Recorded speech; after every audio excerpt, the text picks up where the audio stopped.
नमः शुद्धेभ्यः। ओम नमः शुद्धेभ्यः। मंगलम भगवान वीरो मंगलम गौतमो गणे मंगलम कुंदकुंदाद्यो जैनधर्मोस्तु मंगलम। सर्वमंगलमांगल्यम सर्वकल्याणकारकं प्रधानं सर्वधर्माणां जैनम जयतु शासनम्। अहिंसा परमो धर्म की महावीर भगवान की प्रातः स्मरणे परम पूजाचार्य गुरुवर श्री विद्यासागर जी मुनि महाराज की जय। बोलो परम पूजाचार्य श्री समय सागर जी महाराज की, समस्त आचार्य संघ की।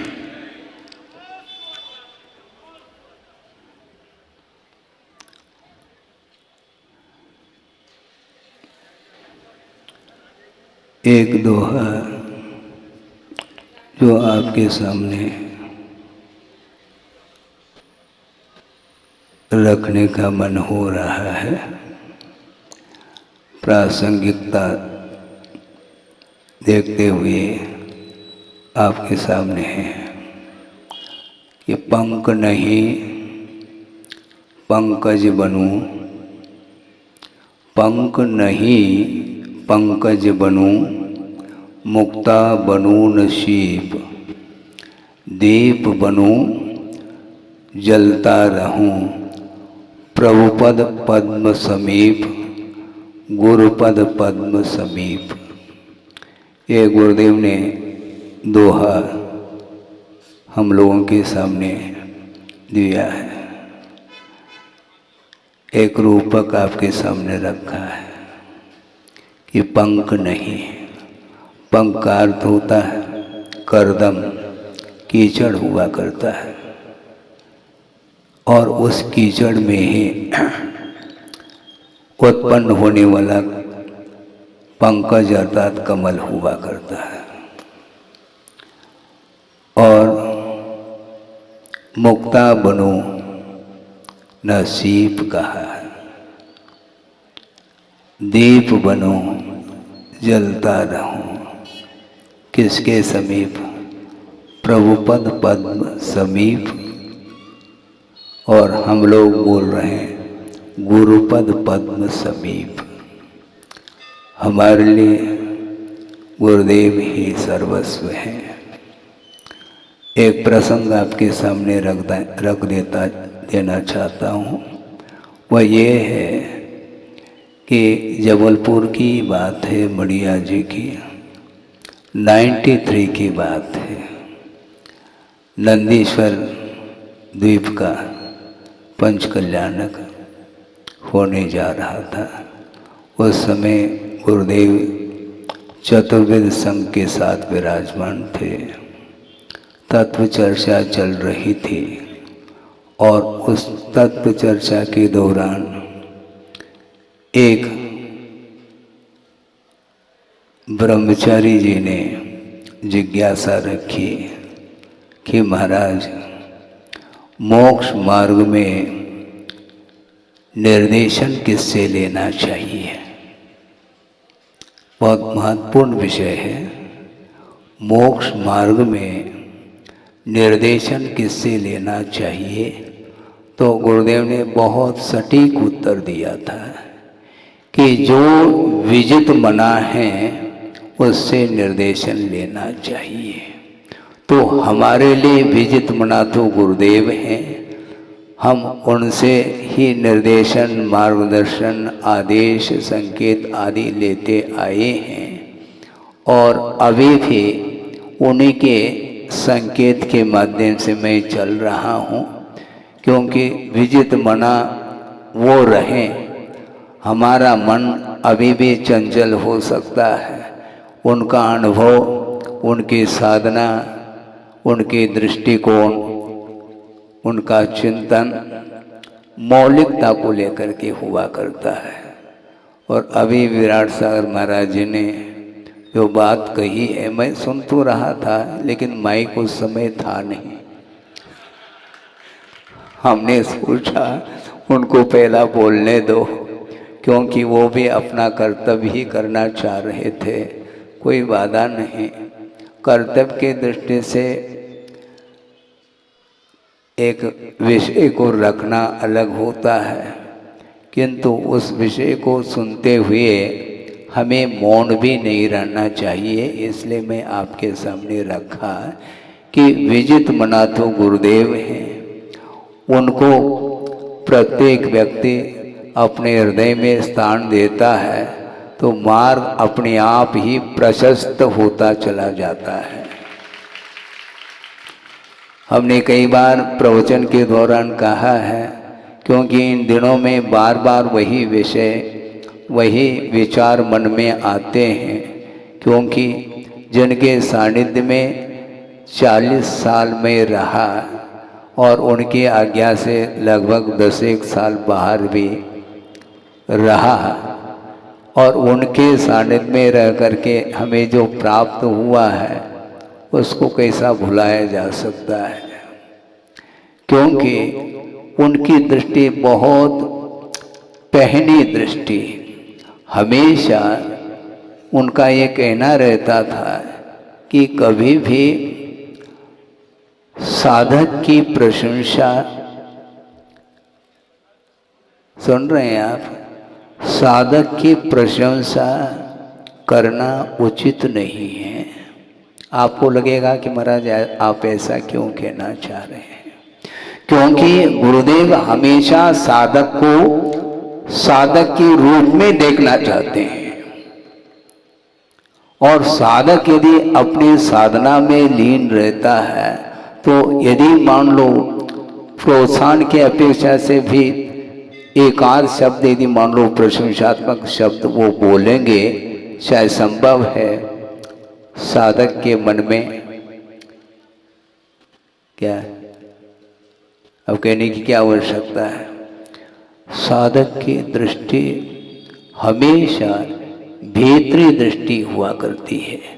अंतरंग साधना को वो महत्व देना चाहते हैं, मोटिवेट की अपेक्षा से उसका निषेध नहीं करते हैं वो, किंतु जो प्राथमिक दशा में जो नवदीक्षित होकर के आता है उस समय उनकी चेष्टाएं अलग हुआ करती थी। आचार्य महाराज की नवदीक्षित साधु उनके चरणों में जाते हैं, बहुत एक अपने आप में, जैसे आप लोग अनुभूत है आप लोगों के लिए, घर में मान लो बच्चे हैं, बड़ा बेटा भी है, उससे छोटा भी है और सबसे छोटा है, तो उसके प्रति जो व्यवहार आप लोग करते थे या करते हैं उसी प्रकार उनका भी व्यवहार चलता था।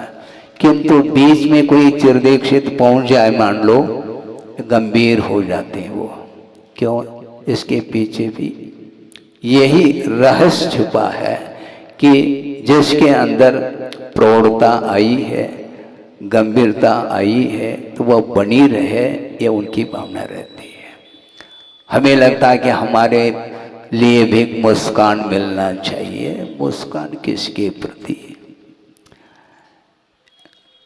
आपको सुन करके थोड़ा सा मनोरंजन भी लग सकता है।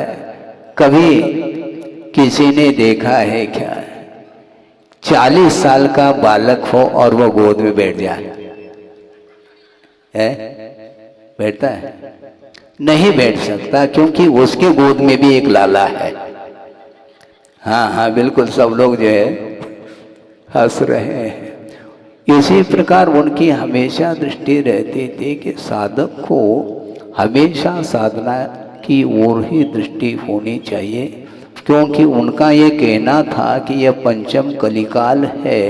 वर्तमान में जो कुछ भी मोक्ष मार्ग देखने को मिल रहा है उसका महत्व हम घटाना नहीं चाहते हैं, ऐसा उनका कहना रहा। किंतु वर्तमान में जो भी मोक्ष मार्ग देखने में आ रहा है वह मात्र नर्सरी है, ऐसा उनका कहना था। मुझे सुन करके ऐसा लगा, देखो सबसे उच्चतम साधना उनकी, और फिर भी अपने आप को वो कह रहे हैं नर्सरी, क्योंकि उनका कहना है भी बहुत लंबा चौड़ा मोक्ष मार्ग है। शिवनगर जल्दी नहीं मिलता है, ध्यान रखो। पथ पर चलना पड़ता है और बहुत लंबा चौड़ा वह मोक्ष पथ है, मोक्ष मार्ग है। और मोक्ष मार्ग पर चलते हुए साधक के लिए रुकने की बात नहीं होनी चाहिए, क्योंकि मार्ग में रुका नहीं जा सकता है। मार्ग में तो चलने का क्रम रहता है। जब तक मंजिल की प्राप्ति नहीं होती, जब तक निर्वाण का लाभ नहीं होता, तब तक अहर्निश चलने की बात करो, रुकने की बात मत करो, ऐसा उनका कहना है। इसलिए उनकी साधना इतनी उच्चतम साधना होते हुए भी अपने आप को वो ये कहना चाहते हैं भैया ये तो बिल्कुल प्रारंभिक भूमिका है। इसलिए उनका ये कहना रहा कि वर्तमान में श्रवण है, साधना करता है, और शरीर के ऊपर यदि मान लो एक मच्छर भी बैठ जाता है तो उड़ाया तो नहीं, मान लो ठीक है, लेकिन उड़ाने का मन में भाव आ सकता है। इतने छोटे से मच्छर के बैठने से विकल्प हो सकता है। और यदि मान लो सामने शेर आकर के खड़ा है, उस समय तुम क्या करोगे? हमें कुछ नहीं करना, उसी को जो करना है वो करेगा, और क्या करेगा। उनका ये कहना है, क्योंकि सुदूर जंगल में जहाँ पर वन्य पशु विचरण कर रहे होते हैं, दिन में नहीं रात दिन उसी स्थान पर रह करके निरीहता के साथ, निर्भीकता के साथ साधना में रत रहते हैं। एक दिन नहीं, 2 दिन नहीं, बरसों निकल जाते हैं, किसी के साथ कोई परिचय नहीं है। आप परिचय की बात करते हैं, एक दूसरे को परिचय देते हैं, यहाँ तक कि नमोस्तु बाद में करते हैं, पहले परिचय देते हैं, महाराज हम अमुक स्थान से आए हैं। करते क्या नहीं? होता है ये। उनका भाव हम पढ़ लेते हैं, होना भी चाहिए, ठीक है, ताकि उस दृष्टि से हमारी ओर निगाह भी तो हो महाराज का। इसलिए वो रहता है भाव, धार्मिक भाव है, धर्म है, यह शुभ राग माना जाता है, प्रमोद भाव माना जाता है, इसका निषेध नहीं। किंतु गुरुदेव का ये कहना है कि वह साधक भीतर डूबा हुआ रहता है, अड़ोस पड़ोस में कौन क्या कर रहा है उस ओर कोई दृष्टि नहीं रहती। जिस प्रकार परीक्षा में छात्र पेपर लिख रहा होता है, उसकी दृष्टि अड़ोस पड़ोस के छात्र के ओर दृष्टि नहीं जाती, वह बिल्कुल मग्न हो करके, एकाग्र हो करके वह अपने पेपर को लिखता रहता है। उसी प्रकार मोक्ष पथ पर चलने वाला जो साधु श्रवण है, हमेशा अपने लक्ष्य की ओर ही उनकी दृष्टि होती है और होना चाहिए। ऐसा उनका बार बार श्रवण संघ के लिए संबोधन किसी न किसी निमित्त को लेकर के मिलता ही रहता था।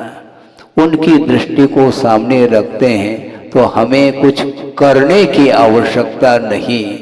कई लोग कहते हैं महाराज हमारे लिए अब कौन रहे हैं, जैसे अभी महाराज भी कह रहे थे ना, हाँ, हमारे लिए कौन है।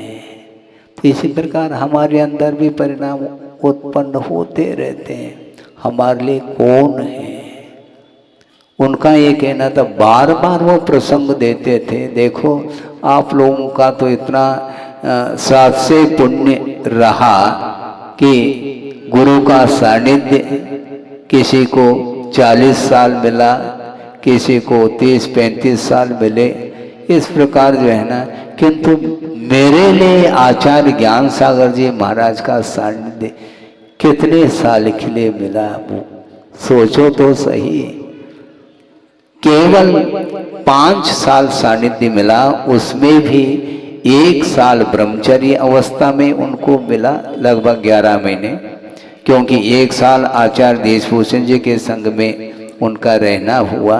उसके बाद आचार्य ज्ञान सागर जी महाराज के सानिध्य में 11 महीने व्यतीत किए और सीधा ही दिगंबरत्व जो श्रवण पद है उसको अंगीकार करने का अवसर मिला। और लास्ट में 1 साल सल्लेख नामे काल व्यतीत हुआ। बीच में 3 साल मिले उनको अध्ययन करने के लिए। 3 साल में कन्नड़ भाषा भाषी होकर के संस्कृत, प्राकृत, हिंदी आदि विभिन्न भाषाओं को प्रवेश उन भाषाओं में करना कैसा संभव है। और गुरुदेव के आचार्य ज्ञान सागर जी महाराज के सानिध्य में ही उन्होंने रचना करना प्रारंभ कर दी थी। अब सोचो, विचार करो, केवल 3 साल सानिध्य और उनका कहना आप लोगों के लिए कितना सानिध्य मिला। और अभी भी तुम कहते हो हमारे लिए हमारा क्या होगा, क्या होगा, क्या होगा, क्या श्रद्धान मजबूत बनाइए। उनका कहना था बिना श्रद्धान के, बिना आस्था के मोक्ष मार्ग चलने वाला नहीं। बहुत विपरीतताएं चारों ओर देखने को विपरीतताएं मिलेंगी। इसके उपरांत भी मन को स्थिर करके, मन के ऊपर नियंत्रण रखते हुए आगे बढ़ना है। इसी को बोलते हैं संयम है। उन्होंने ये कहा था कि वो आजकल तो नहीं मिलते। तांगा जानते हैं आप? तांगा है, राजस्थान में बहुत मिलते थे वो। और वो उसके कितने लगाम होते, एक तो मुख में लगाम है और हाथ में तो हाँ शाबुक हंटर जिसको बोलते हैं। और आय लगाम, साइवान अलग है। साइवान तो केवल नीचे देखने के लिए कहा कि आय लगाम का अर्थ दोनों आंखों के सामने यूं पट्टी बांधी जाती ताकि इर्द गिर्द वह देख न सके, केवल सामने ही उसकी दृष्टि बनी रहे। इसको लेकर के वह लगाम लगाया जाता। उसी प्रकार उनका कहना है इधर उधर देखो नहीं, सामने देखो, पीछे भी मुड़ करके नहीं देखना, सामने देखो, 4 हाथ देखते हुए चलना है, इधर उधर नहीं देखते, ईर्ष्या समिति के अनुरूप चलना है। जीवों की विराधना अपनी प्रवृत्ति के द्वारा न हो, इसको ध्यान में रखते हुए चर्या का पालन किया जाता है। इस प्रकार उनका बार बार संकेत हम लोगों को मिलता था।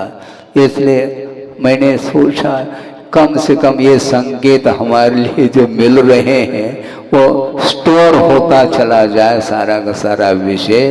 इसलिए हम तत्काल हम प्रयोग करते थे, क्योंकि उनका यही कहना था कि सुनाने के लिए तो प्रतिदिन समय मिल सकता है, किंतु मेमोरी का विषय होना चाहिए, सारा सारा विषय वह स्मरण में बना रहे, ताकि परोक्ष में भी उतने ही सावधानी के साथ जिस प्रकार प्रत्यक्ष में चर्चा की जाती है गुरु के सामने, उसी प्रकार उनके परोक्ष में भी उससे भी बढ़ कर के साधना में उतरना है। इसलिए निरंतर मन को चलायमान नहीं करते हुए उसको नियंत्रण में रखते हुए यदि आप चलेंगे तो निश्चित रूप से वह गंतव्य प्राप्त हो सकता है।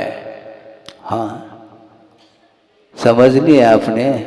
शार्ट में हमने कह दिया, क्योंकि हमें ज़्यादा लंबा चौड़ा करना, विस्तृत नहीं कर सकते हम, संक्षेप में हम बोलते हैं, क्योंकि संक्षेप में ही बोलने के लिए उनका भी बार बार संकेत रहता था कि हमें ज़्यादा शब्दों का प्रयोग न करना पड़े, अल्प शब्दों में ही सारभूत जो विषय है वह सामने आ जाना चाहिए, जिसके माध्यम से श्रोताओं को भी वह विषय स्पष्ट हो सके। हमें निबंध नहीं पढ़ना है, किंतु शॉर्ट एंड स्वीट, स्वीट भले ही ना हो किंतु शॉर्ट जरूर होना चाहिए, ये उनका कहना था। तो इस प्रकार जो विजित मना होता है उसी से मार्गदर्शन लेने की आवश्यकता है। किसी ने कहा कि महाराज हम आपका मार्गदर्शन लेने के लिए आए हैं। पहले की बात है,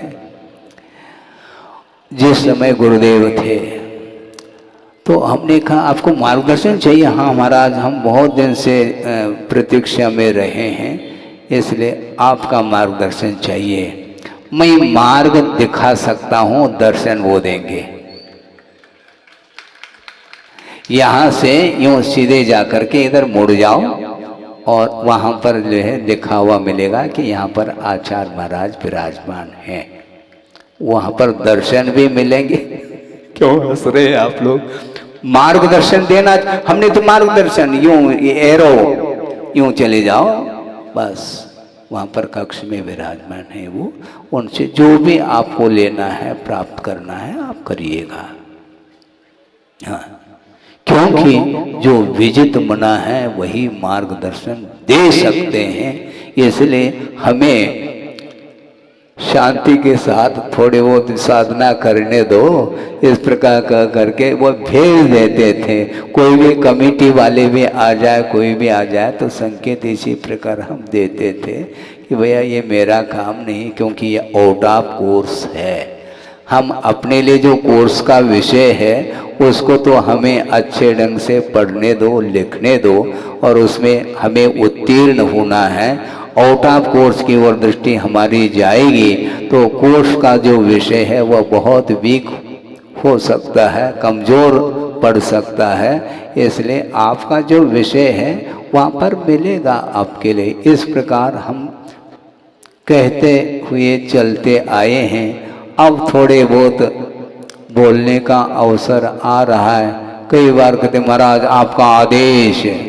अरे आदेश नहीं भैया, अभी थोड़े बहुत उपदेश दे रहे हैं, प्रैक्टिस चल रहा है उपदेश का, और आप आदेश की बात कर रहे हैं। आदेश नहीं, आदेश ठीक नहीं रहता, क्योंकि गुरुदेव का ये कहना है जो व्यक्ति उपदेश को भी आदेश मान करके चलता है उसको आदेश देने की आवश्यकता नहीं होती, क्योंकि वो बहुत समर्पित होता है। और समर्पित जो होता है उसको आदेश की आवश्यकता नहीं, थोड़ा सा संकेत इशारा मात्र काफी हो जाता है। समझदारों के लिए इशारा काफी, किंतु समझदार होकर के भी यदि मझधार में रहे तो बहुत मुश्किल हो जाता है। इसलिए आप सब लोग प्रौढ़ हैं, काफ़ी समय से आप लोगों को गुरुदेव का सानिध्य भी मिला है, और खूब उनके दर्शन और उनके उपदेश, उनके संकेत आदि आदि ग्रहण करके काफ़ी प्रौढ़ता आ चुकी है।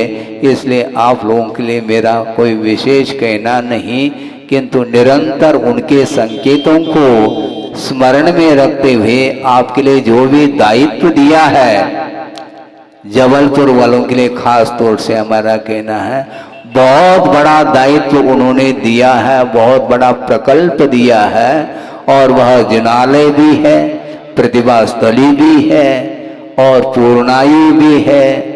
ये सारे सारे प्रकल्प उनको पूर्ण करने का संकल्प, क्या सुन रहे हैं आप, उनको शीघ्रातिशीघ्र पूर्ण करने का संकल्प आप लोगों ने लिए हैं, और जल्दी से जल्दी वह पूर्णता को प्राप्त हो, इस प्रकार हमारी भावना है, ताकि मैं भी उन प्रकल्पों को देख सकूं। क्योंकि आप निर्माण करेंगे, आप निर्माता है, और मैं दर्शक बन करके देखना चाहता हूँ। क्योंकि केवल उपदेश के अलावा हम ज़्यादा कुछ कह नहीं सकेंगे। सारा का सारा दायित्व आपके ऊपर है, आपके कंधों पर भार दिया है, इसलिए समर्पण भाव के साथ आप लोग कर रहे हैं। इसलिए हमें पूर्णतः विश्वास है कि जल्दी से जल्दी ये कार्य पूर्णता को प्राप्त हो। इस पवित्र भावना के साथ अहिंसा परमो धर्म की जय। अहिंसा परमो धर्म की, महावीर भगवान की। प्रातः स्मरणीय परम पूज्याचार्य गुरुवर श्री विद्यासागर जी मुनि महाराज की जय।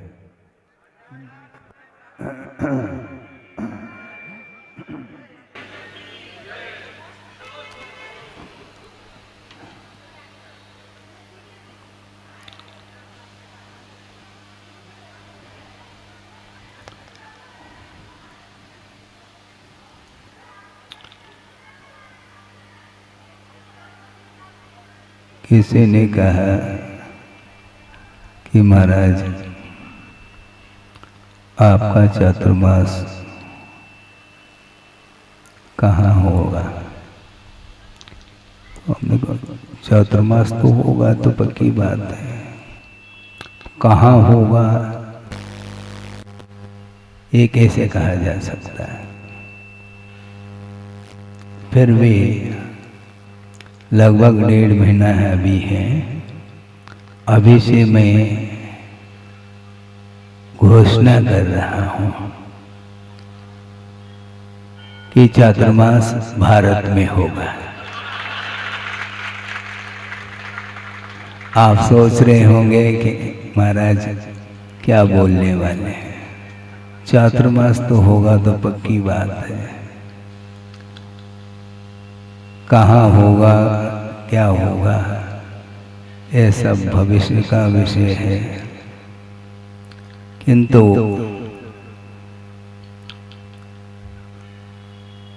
धर्म की आराधना करने के लिए प्रत्येक व्यक्ति उत्साहित रहता है और जबलपुर में लगभग 20-25 दिन प्रवास रहा। उसके बाद दुकान को लेकर के पनागर पहुंच गए, क्योंकि दुकान लगती है तो बाहर जब मेला, उस मेले में भी ले जाते हैं दुकान को। तो आप क्या कहना चाहते हैं महाराज, दुकान को ले गए तो वापस तो आ ही गए आप दुकान को लेकर के। कहीं भी रहें किंतु दृष्टि धर्म की ओर होनी चाहिए, प्रभावना की ओर दृष्टि होनी चाहिए, सबका कल्याण हो यह भाव निरंतर बना रहे तो निश्चित रूप से आनंद का अनुभव हो सकता है। कहीं भी रहो आनंद जो आएगा वह धर्म की आराधना से आता है। अपना और पराया ये तो चलता ही रहता है व्यवहार की भूमिका में, किंतु निश्चय की भूमिका में देखेंगे तो वस्तुतः आत्मदर्शन जिसको हो जाता है वह निरंतर आनंद में ही डूबता चला जाता है। भावना अलग वस्तु और भावना के अनुरूप अपने आप को ढालना भी पड़ता है। मांगने से कोई चीज मिलती नहीं है, किंतु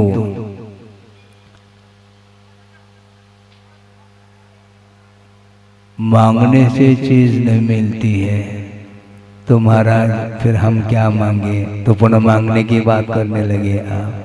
मांगो नहीं, किंतु सही दिशा की ओर पुरुषार्थ करते चले जाएं, निश्चित रूप से वह बाहर से कोई चीज मिलती नहीं, अपनी भीतरी चीज को उसका अवलोकन करना महत्वपूर्ण है। अपने भीतर ही वह चीज है, लेकिन उसका संवेदन, उसका अनुभव हम नहीं कर पा रहे हैं। जैसा कि बुंदेलखंड में ही कहावत हमने सुनी थी कि जल में मीन प्यासा। हम सोचते थे जल में रह करके मीन प्यासा क्यों है? हाँ, प्यासी बोल रहे हैं, ठीक है, सुधार लो, ग्रामेटिकल मिस्टेक भाषा है। जल में मीन प्यासी, वस्तुतः हमेशा दृष्टि संसारी प्राणी की बाहर की ओर होती है, वह भीतर की ओर उसकी दृष्टि नहीं जा पाती है, अपने आप नहीं जाएगी, क्योंकि निरंतर बाहर रह करके वह एक आदत जिसको बोलते हैं, उसके कारण वह भीतर जाने में कष्ट का अनुभव करता है। जबकि बाहर आने में कष्ट का अनुभव इसलिए नहीं होता होगा कि बाहर दृष्टि जाती है तो भौतिकता देखने को मिलती है, बाहरी आकर्षण उसको बाध्य करता है। इसलिए प्रत्येक व्यक्ति की बात कर रहा हूँ, किसी व्यक्ति विशेष को लेकर के नहीं कहा जा रहा है, और यह स्थिति आज की भी नहीं है, बहुत यह प्राचीन परंपरा बल्कि अनंत कालीन परंपरा है। इसके इसीलिए आचार्यों ने कहा है, शांति के साथ सभी कोलाहल से मुक्त हो करके अपने भीतर बैठ करके थोड़ा सा स्वाद लेने का पुरुषार्थ करो। वह स्वाद कैसा आएगा महाराज?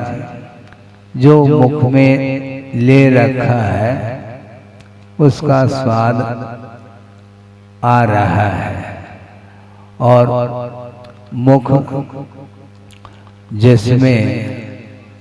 जिस वस्तु को लेकर के अब बार बार उसका स्वाद लेते हैं, तो वो कब तक लेते रहोगे?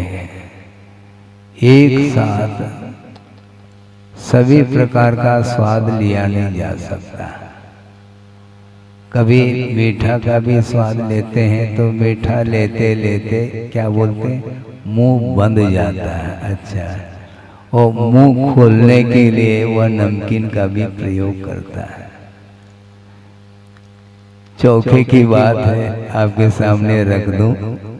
उन्होंने कहा कि महाराज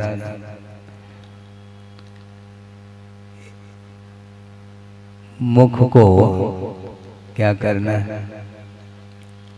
मुख साफ हो जाता है महाराज। किससे? पकौड़ी से। तो मुख को साफ करना है तो मैं बाद में कुल्ला कर लूंगा ना। कुल्ला करने से साफ नहीं होगा क्या? और अच्छे ढंग से मुख साफ हो सकता है, लेकिन उनका आश्रय था कि महाराज इसके बिना मुख साफ होता नहीं।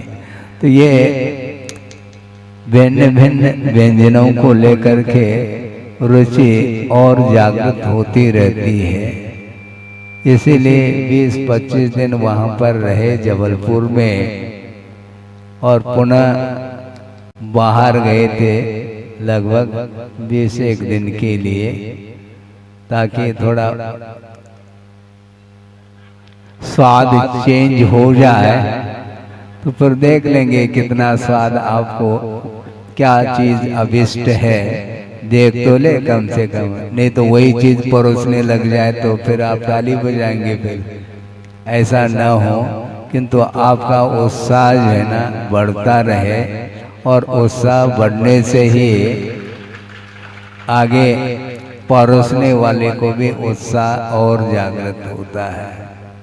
भूख आपकी अच्छी लगी बनी रहे तो समय समय पर परोसा जा सकता है। वस्तुतः ये दुर्लभ वस्तु है। सांसारिक जितने भी पदार्थ हैं वो सारे सारे सुलभ हैं, और सुलभ इसलिए हैं क्योंकि अनंत बार उन वस्तुओं का समागम हुआ है। इसके उपरांत भी पुनरावृत्ति होती चली जा रही है। इसलिए उस संसार में जो पुनरावृत्ति हो रही है उसको रोकने के लिए ही ये मोक्ष पुरुषार्थ या अंतिम पुरुषार्थ माना जाता है।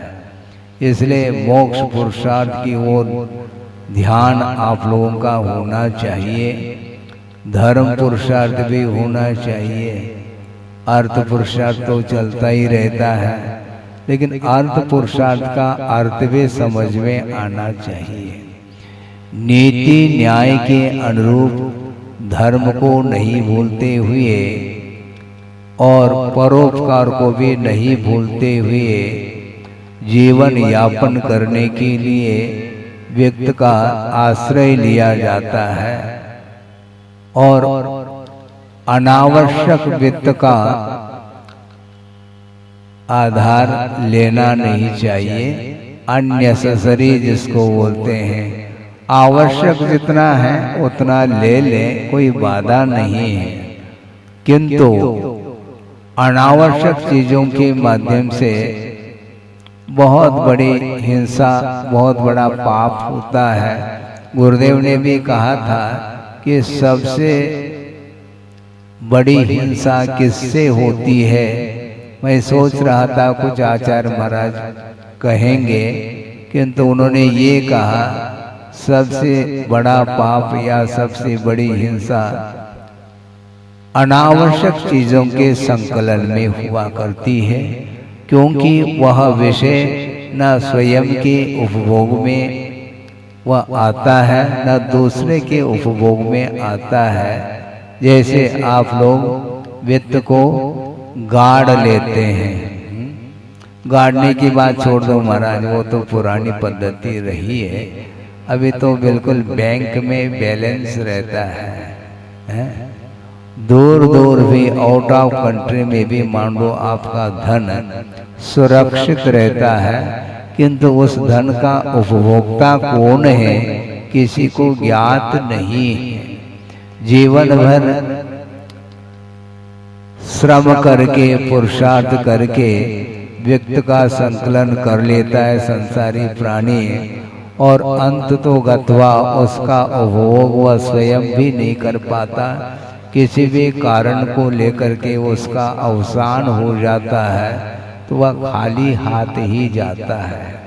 तो ऐसी स्थिति में परोपकार की दृष्टि को रखते हुए हम यदि जीवन यापन करते हैं, क्योंकि भगवान, आप नारा लगाते हैं, क्या लगाते हैं बोलो, जीवो और जीने दो।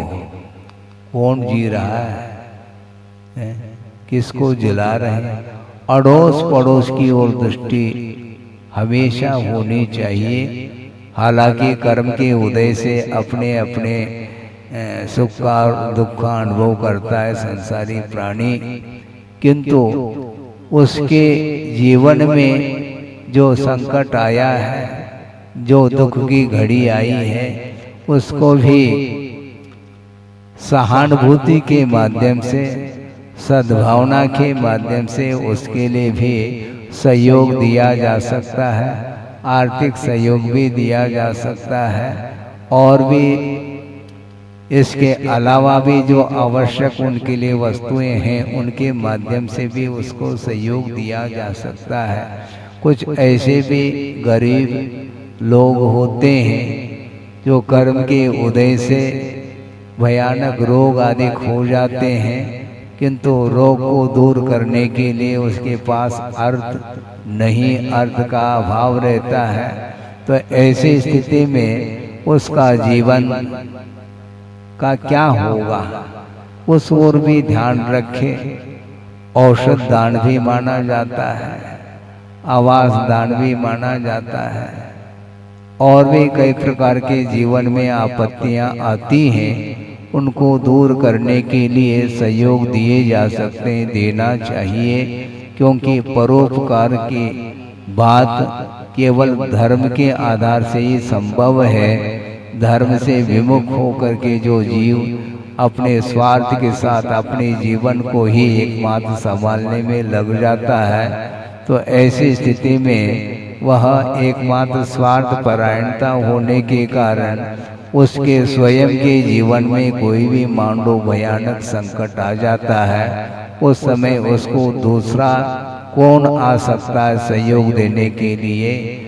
इसलिए परस्पर में एक दूसरे के प्रति अनुग्रह उपकार की भावना रखते हुए अपने जीवन को गुजारना चाहिए। आप नहीं भी गुजारो जीवन को तो जीवन गुजरता चला जाता है, किंतु भविष्य को यदि उज्जवल बनाना है, आगामी भव को यदि सुधारना है, तो वर्तमान भव को सुधारने का प्रयास करिएगा। और जबलपुर के लिए गुरुदेव ने जो प्रकल्प दिया है उसको आपको फोकस करना है। कौन कौन से प्रकल्प दिए हैं? पूर्णायु है, जिनालय है और दयोदय है। ये सारे उनके प्रकल्प हैं। हाँ, प्रतिभा स्थली तो है ही।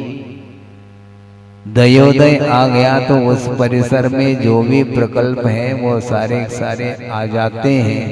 तो इस प्रकार परोपकार की दृष्टि, उनकी जो विशाल दृष्टि रही है, उसके माध्यम से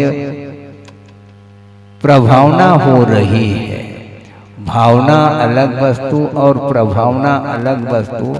भावना को आप जागृत करें और पूरी शक्ति, पूरी एनर्जी, ये तो बरो कम से कम एनर्जी, ये कहो कम से कम, हाँ हो। तो सोचो, विचार करो, बड़ा विस्मय होता है, आश्चर्य होता है। 50 साल में गुरुदेव ने अकेले एकाकी हो करके वो निकले और आत्म कल्याण करते हुए। क्या उम्मीद हम लोग रखते थे? कोई उम्मीद नहीं, किंतु उम्मीद से भी ज्यादा उन्होंने दिया है।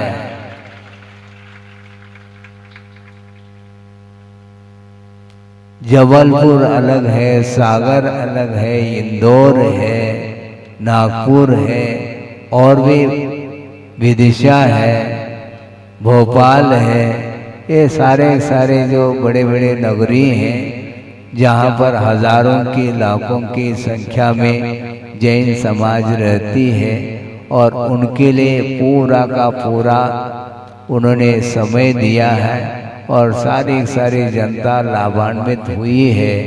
और उसी प्रकार उनका और कहना रहा कि ये तो आप लोगों को दिया है, किंतु दिया दे दिया, प्रकाश उन्होंने दिया है और उस प्रकाश का उपयोग हमें करना है। आपस में वात्सल्य, प्रेम, आत्मीयता के साथ यदि आप आगे बढ़ते हैं और पता नहीं और क्या क्या होना है, क्योंकि जो भी होगा उसका आधार तो गुरुदेव हैं। और उनका आलम्बन लेकर के उनको स्मरण में लाते हुए उनके संकेतों के ऊपर अथवा उन्होंने जो आदेश, निर्देश, मार्गदर्शन अधिक दिए हैं, उन्हीं को एकमात्र जीवन का अंग बनाते हुए अपने को आगे चलना है। बहुत लंबा चौड़ा जीवन नहीं है, पीढ़ी दर पीढ़ी की अपेक्षा से अलग वस्तु, किंतु जीवन में जो अल्प समय मिला है वो सारा समय गुरुदेव के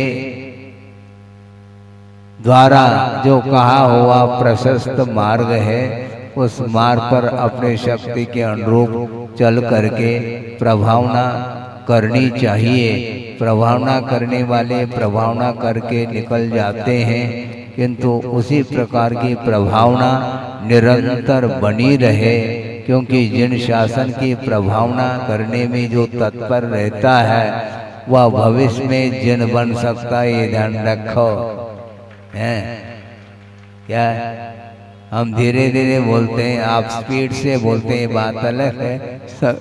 संचालक महोदय धारा प्रवाह बोलते ही रहते हैं, हम धीरे धीरे बोलते हैं, लेकिन महत्वपूर्ण बात को हम भूलते नहीं हैं। जिन शासन की प्रभावना करने वाला व्यक्ति बहुत समर्पित रहता है धर्म के प्रति, इसलिए कालांतर में उसके जीवन में भी जन्म मरने का अवसर प्राप्त होता है। जनत्व अपने आप में यह शब्द ही बता रहा है, जो अपने आप को जीत लेता है, कर्मों को जीतता है, इंद्रियों को जीत लेता है, और वे जितने भी कालुष भाव हैं उनको जीत करके आत्मा को पवित्र बनाने का पुरुषार्थ करता है। इसके माध्यम से ही वह प्रभावना दिगंत तक फैल सकती है।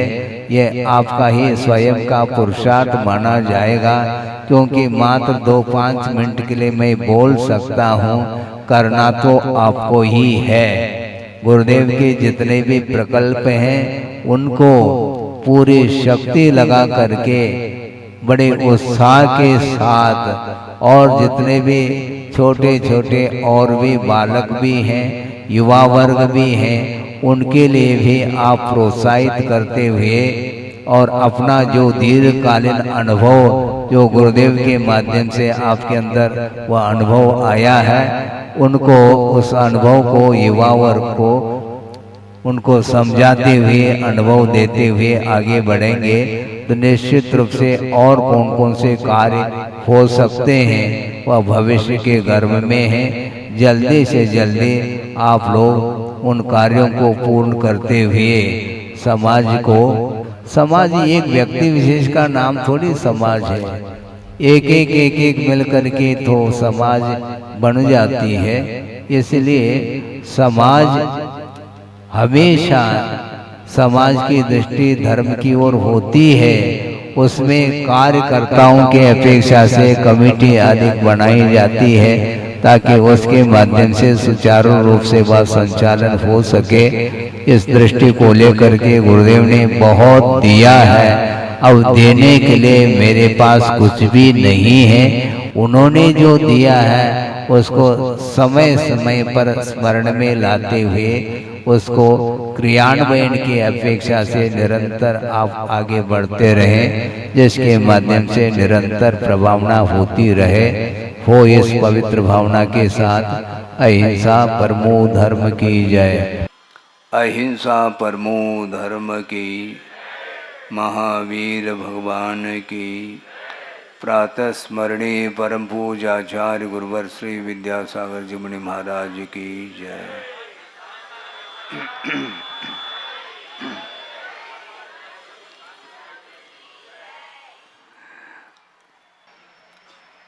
सिद्धांत ग्रंथों में भी यह प्रसंग आता है कि श्रावक के आवश्यकों को लेकर के कि दानम पूजा शीलमुवासु चौव्यहो सावयानम धम्मो।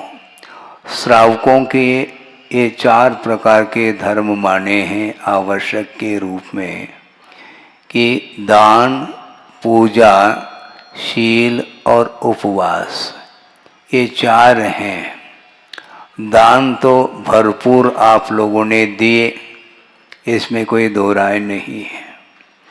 अब दान के पश्चात श्री जी को आप लोगों ने विराजमान किए हैं और उनकी आराधना, उनकी पूजा, उनका अभिषेक आदि भी आप लोग अपने हाथों से करेंगे तो एक साथ से पुण्य का अर्जन करने का सौभाग्य मिलता है। और कौन व्यक्ति होगा जो इस सौभाग्य को नहीं चाहेगा? ऐसा कोई है? सब लोगों ने, आप लोगों ने हाथ उठा करके कहा कि महाराज हम लोग सब मिल करके पूजन अर्चन अभिषेक आदि करेंगे। बजरिया मंदिर को प्रमुखता दी गई है क्योंकि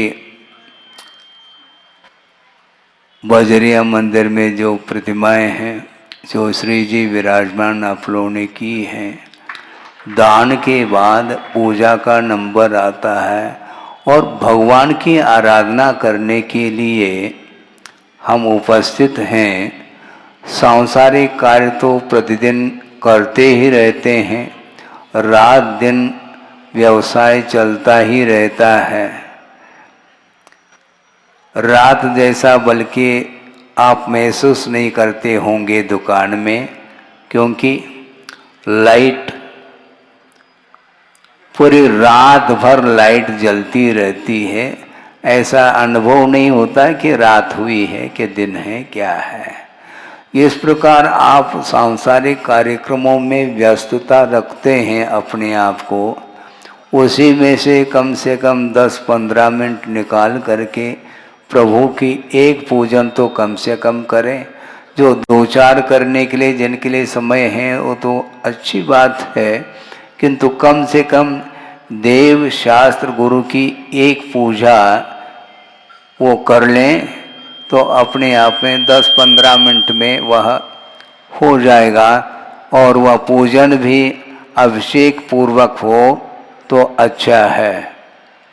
ये हमारा आप लोगों के लिए विशेष रूप से कहना है, क्योंकि प्रवचन तो आप लोग सुनते ही रहते हैं, किंतु जहाँ पर धार्मिक क्रियाओं को लेकर के कुछ बात कही जाती है तो वो प्राय करके पीछे हट जाते हैं। किंतु पीछे नहीं हटना।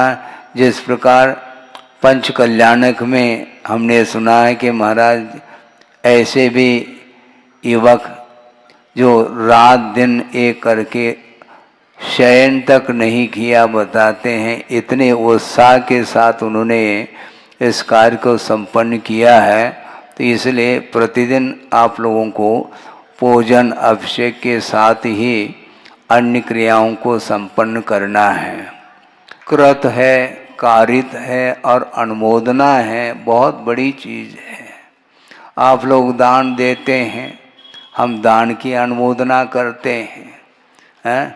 आप लोगों ने दान नहीं दिए क्या? खूब करोड़ों करोड़ों हैं।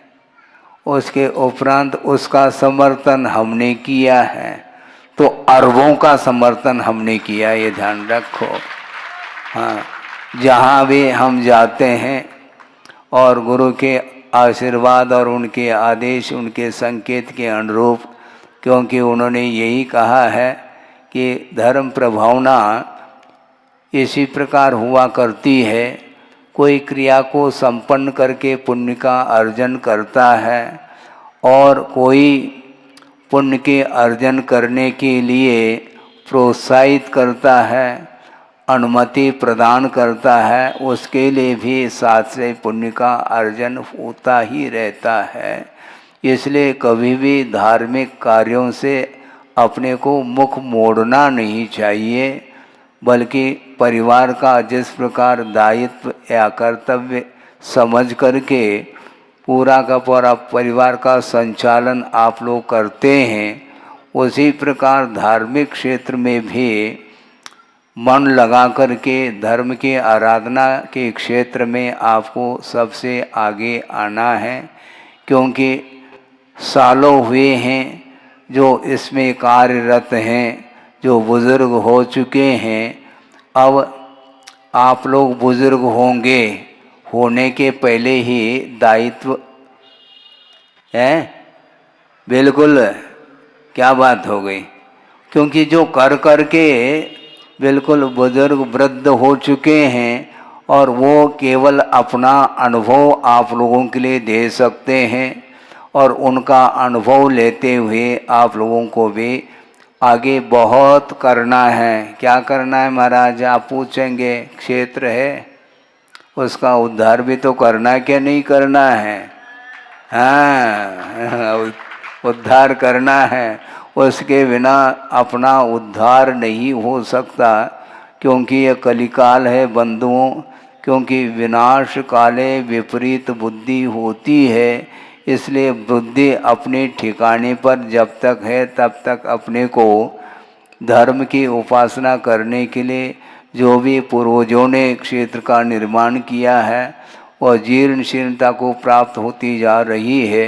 इसलिए उनका पुनः उद्धार करने के लिए, जीर्णोद्धार करने के लिए आप सब लोग कटिबद्ध होना चाहिए। क्योंकि यहाँ पर सारे किराना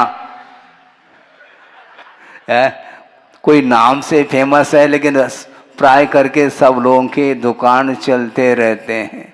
इसलिए वो जो माल आ रहा है उस माल को ही तो लगाना है। किसके लिए लगाना है? क्षेत्र के निर्माण के लिए लगाना है।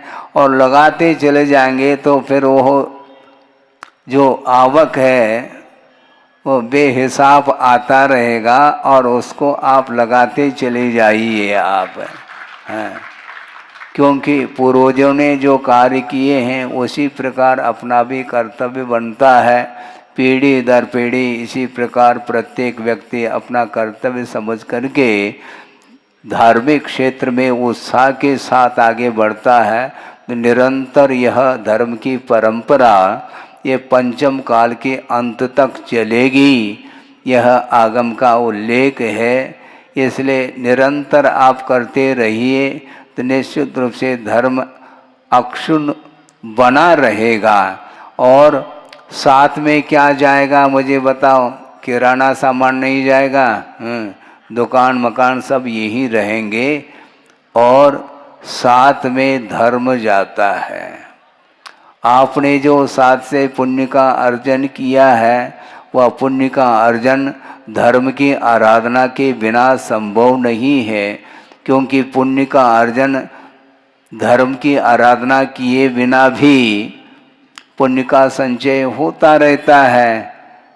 थोड़ी सी कषाय की मंदता आ गई तो पुण्य संचित होता चला जाता है। उस पुण्य से हमें प्रयोजन नहीं है, किंतु साथ से पुण्य इसलिए प्रयोजनभूत है क्योंकि उसके माध्यम से ही आत्मा की उन्नति होती है। क्योंकि पुण्य की परिभाषा बताते हुए पूज्यपाद स्वामी ने सर्वार्थ सिद्धि में प्रसंग बहुत अच्छा दिया है कि आत्मानम पुनाति आत्मानम पवित्री क्रियते आत्मा येन तत्पुण्यम कहा। खाली हम मंच पर बैठने मात्र से कुछ नहीं होता, मात्र बोलने मात्र से काम नहीं चलता। बोलना भी आवश्यक है समय समय पर, किंतु जो सुन करके संकेत को आत्मसात करता हुआ जो हृदय से कार्य को संपन्न करने के लिए कटिबद्ध होता है उसके माध्यम से ही परिणाम अच्छा देखने को मिलता है। इस प्रकार इस आगे भी क्षेत्र के विकास के हेतु जो भी आगे आना चाहें, अब तो परिचय हो चुका है पनागर का हमारे लिए, क्योंकि पहले भी पनागर में रह चुके हैं। वो गुरुदेव के साथ रहते थे और प्राय करके मौन ही रहते थे, बोलते कुछ भी नहीं। और अभी भी ज़्यादा नहीं बोलते हैं, उतना ही बोलते हैं, लेकिन थोड़ा सा परिचय ज़्यादा हो रहा है, इसलिए अब पहचान लेंगे आप लोगों को। कहीं भी आप रहो, एक संकेत के माध्यम से आप लोगों को कार्य करना चाहिए, क्योंकि धार्मिक कार्य के लिए ही हमारा संकेत रहता है, आशीर्वाद भी रहता है, और उसी उद्देश्य को लेकर के हम आगम के आधार से देशना भी देते हैं।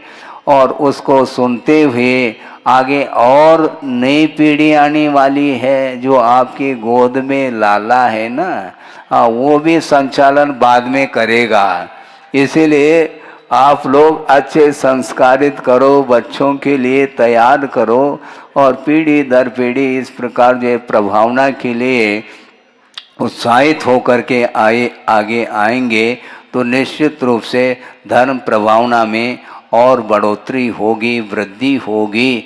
हालांकि भरत और ऐरावत क्षेत्र में अवसर्पिणी काल चल रहा है, और अवसर्पिणी का अर्थ ह्रास होता है, किंतु एकांत रूप से ह्रास ही होता है ऐसा नहीं। कुछ ऐसे भी पुण्यात्मा होते हैं जिनके माध्यम से वह धर्म में और विकास समय समय पर देखने को मिलता है। इस प्रकार मन वचन काय से धर्म की आराधना करते हुए अपने जीवन को व्यतीत करेंगे, निश्चित रूप से परंपरा से अपने को और भी अच्छी मोक्ष मार्ग की सामग्री मिल सकती है। मिले इस पवित्र भावना के साथ। अहिंसा परमो धर्म की जय।